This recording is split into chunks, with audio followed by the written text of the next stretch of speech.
buenas a todos amigos, sean bienvenidos nuevamente a este canal. Les saluda Fabricio Amaya y hoy tenemos un programa como siempre especial, pero súper especial, porque hoy vamos a hablar de la ley SOX.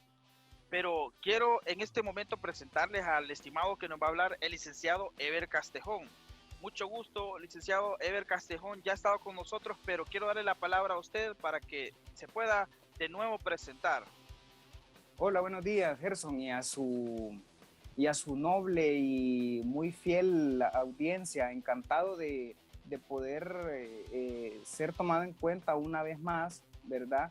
Y poder platicar de estos temas que nos apasionan, de estos temas que hemos disfrutado, ¿verdad? Durante ya un par de años, y sobre todo esta ley SOX, ¿verdad? Que aunque se pueda decir que tenemos nosotros desde nuestro país, son pocas las empresas a las que les aplica. Sin embargo, considero yo importante porque hay buenas prácticas que podemos tomar. Muchas veces nosotros desarrollamos cosas cuando ya, bueno, hablemos así, como ya cuando nos va a tocar pagar una multa o cuando ya nos vemos en la obligación. Tampoco estoy diciendo que adoptemos SOX, nada que ver, sino que hay muy buenas prácticas tanto para las empresas como para nosotros como auditores también. Entonces, no, encantado, ¿verdad? Por la invitación que me hace, y estoy a la disposición, ¿verdad? Excelente, muy bien. Y para continuar con o iniciar con las preguntas, vamos a decir que a pedirle que nos hable un poco de esta ley, la ley SOX, nos dé una breve introducción de lo que se trata, ¿verdad? Esta ley. La ley SOX o ley Sarbanes-Oxley representa la más importante regulación surgida después de ciertos escándalos que se dieron allá a inicio de los años 2000 en los Estados Unidos. Es importante tener en cuenta que, mire, se dieron una serie de bancarrotas, de delitos financieros, fraudes corporativos, ¿verdad? Que al final o sea, toda esta atmósfera, toda esta situación, lo que vinieron fue a mermar un poco la confianza de los inversores sobre el mercado estadounidense, ¿verdad? Y creó una especie de, podría ser una nube, ¿verdad? De especulaciones, ¿verdad? Que no volvía o restó credibilidad, ¿verdad? Sobre la información financiera que salía de las empresas en aquel momento. Por tal razón, era indispensable, ¿verdad? Poder emitir una normativa o una acción directa por parte de los responsables, en este caso el gobierno, ¿verdad? De poder atraer a los inversores o de darle la confianza, ¿verdad? Que había perdido por estos casos que menciono. La ley SOX contiene 11 leyes y numerosas secciones, ¿verdad? En las que lo que busca es controlar de cierto modo la actividad contable, la actividad financiera y de las firmas auditoras que, valga el juego de palabras, auditan estas compañías que cotizan en la bolsa. Ya nos vamos a meter un poco más a detalle, pero a grosso modo el contexto es ese. Si bien recordamos también a inicios de los años 2000, los Estados Unidos recién pasaba lo del 11 de septiembre, ¿verdad? El ataque a las Torres Gemelas y a su centro, al más grande centro financiero mundial, ¿verdad? Después se viene el caso de Enron, ¿verdad? Después se viene el tema de WorldCom, otra empresa muy grande, ¿verdad? Que se declara en bancarrota. En el 2007 le sucede también lo de la crisis económica. Yo lo mencionaba en un video anterior, como lo decía Albert Einstein, ¿verdad? Las crisis son para que las aprovechen tanto los gobiernos como las personas. Y creo que la ley Sarbanes-Oxley o ley SOX es un caso de ello. Los Estados Unidos, golpeado por todas estas situaciones que le menciono, ellos la aprovechan y vienen a crear esta ley. Es lo que le puedo comentar, ¿verdad? Así a grandes rasgos, ¿verdad? De lo que, una breve introducción de lo que sería la ley SOX. Ok, muy bien, excelente, licenciado. ¿Y cómo surge esta ley? Entrando un poco a más detalle. Fíjese que es muy, muy interesante porque, como le digo, fue un mensaje directo, fue un mensaje, por así decirlo, desde la clase política, ¿verdad? Porque, mire, la ley, incluso su nombre, ¿verdad? Surge de la descomposición de dos apellidos, pero a la vez, o sea, se descomponen y después se unen, ¿verdad? Y le quita un par de letras a uno y otro. Esta propuesta fue presentada por el senador demócrata Paul Sarbanes y por el diputado republicano Michael Oxley. De ahí surge, ¿verdad? Le quitan la S a Sarbanes y la OX a Oxley y por eso se llama SOX, ¿verdad? O Ley Sarbanes-Oxley.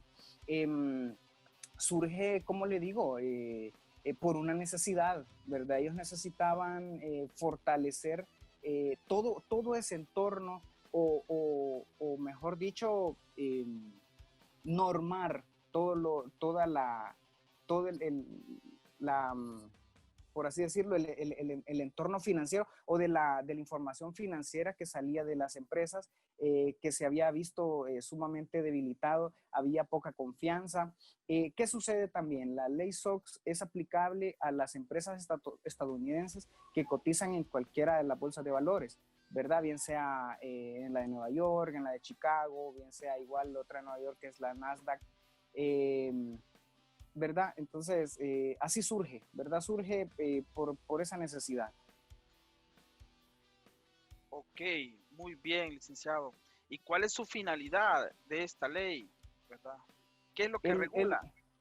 sí, excelente. Fíjese que, bueno, la finalidad es poder establecer un sistema de monitoreo, ¿verdad? Con respecto a la actividad contable, financiera y como le dije en un inicio, de las firmas auditoras, ¿verdad? Que también vienen a, ya lo vamos a ver más adelante, hay casos en los que incluso todas estas malas prácticas y todos estos desfalcos, ¿verdad? Y fraudes corporativos se llevaron de encuentro a firmas, hablando top en aquel momento, ¿verdad? En aquel momento. Entonces su finalidad es poder establecer ese marco regulatorio, ¿verdad? Un poco más robusto, estricto, se podría decir, bueno, aquí es donde entra a veces esas disyuntivas, ¿verdad? Porque dicen, a veces no es tan como de cero tolerancia, pero sí es bastante fuerte, es bastante riguroso, porque incluso esta ley es llamada la ley de protección al inversionista, ¿verdad? Perfecto. Me parece bien interesante lo que es la ley SOX. Es una ley que básicamente protege y está dando soporte a la seguridad de los controles en las empresas que por lo general son grandes y que cotizan en bolsa en su momento, ¿verdad? Y algunas otras que tienen un sistema organizacional muy robusto, ¿verdad? Y vamos a continuar. ¿Cuáles son las ventajas que proporciona esta ley? Mire, como le comenté, a raíz de todos estos escándalos, el 30 de julio del 2002 es cuando se aprueba esta ley por unanimidad, por mayoría de votos, perdón, tanto en el Senado como en el Congreso. Entonces, vuelvo a lo que le mencionaba, el mensaje era bastante claro y directo, ¿verdad? Que necesitaban posicionarse como una de las economías más fuertes que siempre han sido, ¿verdad? En función de lo que me pregunta, las ventajas que otorgan es una nueva ética administrativa, ¿verdad? Un nuevo marco que permite, no me gusta usar tanto la palabra obliga, pero prácticamente obliga a las mejores prácticas, ¿verdad? De transparencia, de conducta ética, sobre todo por los directivos. Fíjese que aquí pasa algo muy, muy interesante, porque es que lo que desencadenó, ¿verdad? O lo que da origen a esta ley también es que muchos de estos delitos fueron por altos ejecutivos, ¿verdad? Yo lo llamo así por aquellos que difícilmente alguien les va a decir algo o que difícilmente usted se imagina, ¿verdad? Que podrían estar detrás de alguna actividad ilícita. Es muy interesante, hay mucha literatura, hay mucho de dónde sacar. Considero yo que este es un tema que todos los que estamos en esta área, bueno, incluso hasta los que no, porque a mí me parece en casos de estudios, incluso hasta de la persona como tal, ¿verdad? Porque es bien interesante poder ver cuáles son las conductas que tienen estos directivos, como le digo, lejos allá del puesto que tienen. Entonces sí me parece muy interesante el caso de estudio de la persona y de las conductas. Le comento también, de SOX también se crea PCAOB, ¿verdad? Que en sus siglas en inglés significa Public Company Accounting Oversight Board, que es la junta supervisora, ¿verdad?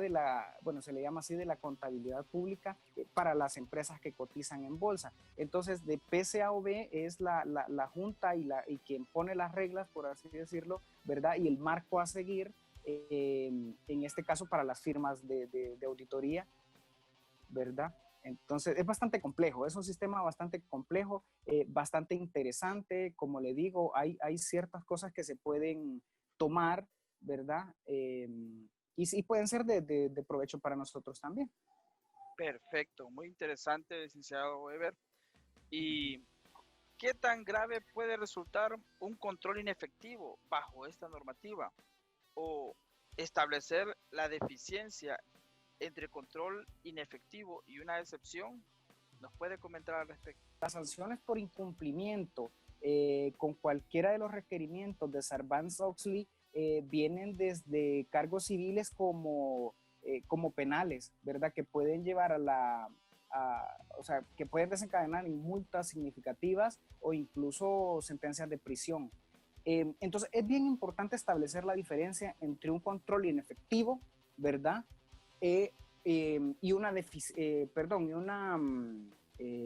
excepción. El control inefectivo usted lo puede detectar desde que usted hace la evaluación del diseño e implementación del control. Es decir, si usted lee en la descripción del control, creo que usted anteriormente estuvo hablando de cómo funcionan las matrices de control y cuáles son cada uno de los espacios que esta matriz lleva. Entonces, en la descripción del control se menciona o sea, qué es lo que hace, ¿verdad? ¿Qué es lo que cubre? Entonces, usted desde que está haciendo ese entendimiento, usted se puede dar cuenta y usted podría llegar a determinar y decir, bueno, realmente considero que aquí no se está cubriendo, ¿verdad? Porque también hay algo muy importante, que es cuando usted ya se va a las pruebas, ¿verdad? Es cierto, en el diseño e implementación usted puede detectar.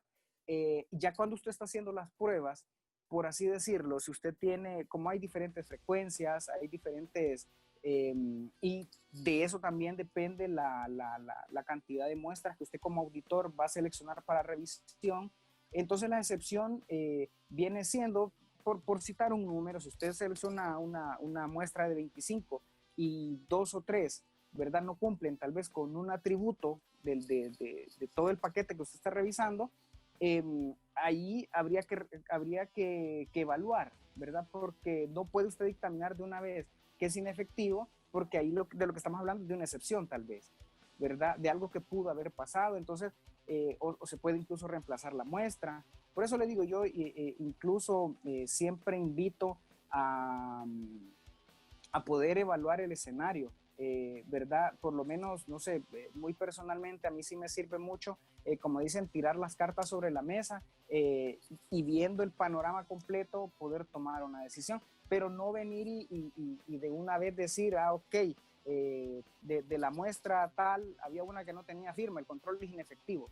No, ¿verdad? Por eso sí me parece importante poder eh, marcar o separar estas dos situaciones, ¿verdad? Porque no son lo mismo. Incluso usted podría tener una situación en la que el control revisado cumple con todo, pero a lo mejor no está cubriendo nada, ¿me entiende? Y ahí sí es un poco más grave. Entonces, también como auditores es importante poder ver el fondo ¿verdad? Y no solo la forma. Si nos enfocamos en la forma nada más, como ya le mencioné, hay sanciones fuertes, no solo para el que lo comete, sino en este caso, por errores, como le digo, también podría verse afectada la firma como tal, ¿verdad?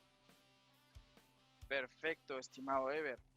Muy bien, muy interesante lo que es el tema de la ley SOX, ¿verdad? Podríamos interpretar esta ley en cualquier cantidad de tiempo, pero básicamente lo queremos hacer de una forma resumida con el licenciado. Aprovecho y hago un paréntesis en este momento para mencionarles que el estimado licenciado Ever Castejón también tiene un canal de YouTube y el cual se llama Financast, pero yo les invito a que se puedan suscribir en su momento, ¿verdad? Porque tiene excelente contenido, pero quiero que él nos hable al respecto del mismo, haciendo un pequeño paréntesis. Muchas gracias. Sí, bueno, como lo comenta, en este tiempo tomamos la decisión de abrir nuestro canal, ¿verdad? Para poder poner al alcance de contadores, no contadores, de interesados y demás. Nuestro canal también, ¿verdad? En el que compartimos información sobre este tema y sobre otros también, ¿verdad? Siempre enmarcados en esto que nos gusta tanto como lo es la contabilidad, la auditoría, las finanzas. Entonces, no, muchas gracias, ¿verdad? También les hago la invitación, es Financast HN, ¿verdad? Y estamos ahí también, ¿verdad? Para cualquier consulta. Excelente. Bueno, continuamos y háblenos un poco acerca del escándalo de el caso Enron y Arthur Andersen, por favor, licenciado, porque esto va de la mano de lo que estábamos hablando, de la ley SOX, ¿verdad? Vamos a ver qué podemos destacar en este momento. Sí, justamente, como le dije, hay una serie de casos, ¿verdad?, que se han dado alrededor del mundo y a lo largo de la historia. Uno de los más emblemáticos es el caso de Enron, que tiene repercusiones dentro de la cultura popular nuestra. Hay una serie de documentales, hay películas muy interesantes. Eh, ¿Qué sucede? Enron es el gigante de la energético, le llaman, o de la energía de 1986 al año 2000, 2001, que es cuando comienza a fraguarse, ¿verdad? La quiebra y la declaración de bancarrota. Se dice que se tardó, ¿verdad?, tanto tiempo en crecer como creció y solo 24 días en desaparecer. Es muy interesante porque, como le digo, esto lo que viene a hacer es a ponernos un poco más alertas. No es que vamos a desconfiar de todo, pero muchas veces como auditores también podríamos, ¿verdad?, cometer el error de simplemente decir, no, hombre, si esta empresa, como le digo, imagínense el lapso que tuvo Enron. El crecimiento de Enron fue algo impresionante año con año, al punto que se diversificaron tanto, ¿verdad? Tampoco digo que una empresa que se diversifique tanto es un indicio de que puede estar pasando algo. Lo comento porque fue la situación que se dio en aquel tiempo. El caso de Enron es muy, como digo, muy interesante. Hay mucha literatura, hay muchos casos, ¿verdad?, que se pueden consultar. Me llama mucho la atención, creo que usted platicaba o ya comentó en algún momento sobre cómo funciona el triángulo del fraude. Y leía yo por ahí también que a este triángulo, porque además de tener la oportunidad, además de tener los incentivos y la racionalización, ¿verdad?, que es como la justificación del por qué va a ser un fraude, se le puede sumar, lo que pasa es que ahí ya no sería un triángulo, ¿verdad?, sino que se convertiría como en porque habría que abrir otro pico, ¿verdad? Entonces podría ser bien un cuadro, pero hay otro aspecto a considerar, que es también las skills o las habilidades técnicas que pueda tener, ¿verdad?, quien va a cometer el fraude, porque, por ejemplo, yo podría saber, ¿verdad?, cómo hacer X o Y acción, pero si a lo mejor en temas en el sistema yo no soy tan hábil, me va a costar un poco más. Entonces yo creería que, ok, aunque yo pudiera tener las otras tres picos del triángulo, pero también me faltaría una, entonces ya yo tendría que invitar a otro, ¿verdad?, y a eso ya me resta autonomía, ¿verdad? Y es cuando surge también el tema de que se involucra a otro como tal. Volviendo al tema del caso de Enron, era una empresa que, bueno, estaba en todo el mundo, daba empleo a aproximadamente 21,000 personas, y otro caso emblemático es el caso de WorldCom, que si no me equivoco era una organización de un tamaño de alrededor de 66,000 personas aproximadamente. Eh, y me llama la atención, fíjese, porque en su mayoría son situaciones, ¿cómo le digo?, abordados de una manera inadecuada en cuanto a cómo se abordan los PSPs. Eh, por citar un ejemplo, como usted bien lo sabe y como cuando usted tal vez visita un equipo de trabajo, muchas veces uno, ¿verdad? Cuando ya se está gerenciando el equipo, usted lo visita y usted le pregunta, ¿verdad?, al jefe de equipo, ya enviamos las confirmaciones. Entonces tal vez le dice que no, entonces usted le dice, bueno, ¿qué esperamos, verdad? Entonces a veces hay situaciones como estas, como el tema de no confirmar un saldo importante, ¿verdad? Que nos lleva a preguntarnos, ¿verdad? Realmente cuál fue la posición o por qué no se vio una cuenta tan importante como esta, ¿verdad? O será que también estaba metido el banco, por citar una situación. Como le mencionaba también, dentro de la cultura popular hay un cierto impacto. Esto es porque, digamos, las compañías públicas, ¿verdad? Cuando cotizan en la bolsa, y usted como Gerson Amaya, usted puede adquirir una acción, se vuelve de interés, o sea, es decir, usted tiene invertido algo ahí. Entonces, para usted es muy importante los resultados de estas compañías, ¿verdad? Entonces, estamos hablando de que, bueno, al cotizar en las bolsas, se vuelven de interés público, ¿verdad? Y es por tal razón que tenemos que ¿verdad?, dar este seguimiento como tal. Perfecto. ¿Y por qué es importante que como auditores estemos al tanto de este caso de Enron, por ejemplo, y otros casos? Gerson, la verdad que estos son temas que no pasan de moda. Estos son temas que pasaron, pueden estar pasando y posiblemente en un futuro no muy lejano vuelvan a suceder. Eh, ¿Verdad? O sea, a lo que voy es que sucedió con estas grandes corporaciones, ¿verdad? Eran casos como que tal vez no, o sea, no se pensaba, ¿verdad?, en su momento que pudieran caer en bancarrota. Entonces es importante, ¿verdad?, por el tema del escepticismo, ¿verdad?, no odiar ciertos procedimientos que son muy importantes, ¿verdad?, porque muchas veces es ahí donde pudiera estar lo grueso, ¿verdad?, como tal. Igual es una responsabilidad de equipo, es una responsabilidad no recae solo en el que, por así decirlo, revise una cuenta, ¿verdad? Porque en sí, bueno, volviendo un poco al contexto, lo que viene a hacer es a fortalecer las prácticas de control interno, que al final dan como resultado las cifras financieras. Entonces se puede prever o se puede pensar de que una empresa que cotiza en la bolsa es más sólida y que su información es mucho más fiable o es más confiable, ¿verdad?, por todo el ambiente de control interno que tiene. No solo en sí por el ambiente como tal, sino también por la cultura que existe de parte de los que ejecutan los controles, ¿verdad? Hay una muy buena aceptación hacia el riesgo, ¿verdad?, y hacia la evaluación. Entonces, por eso es muy importante que como auditores lo tengamos en cuenta, ¿verdad? Y como le digo, es una responsabilidad de equipo conjunta, tampoco es que recae en el auditor como tal, ¿verdad? Perfecto, muy bien.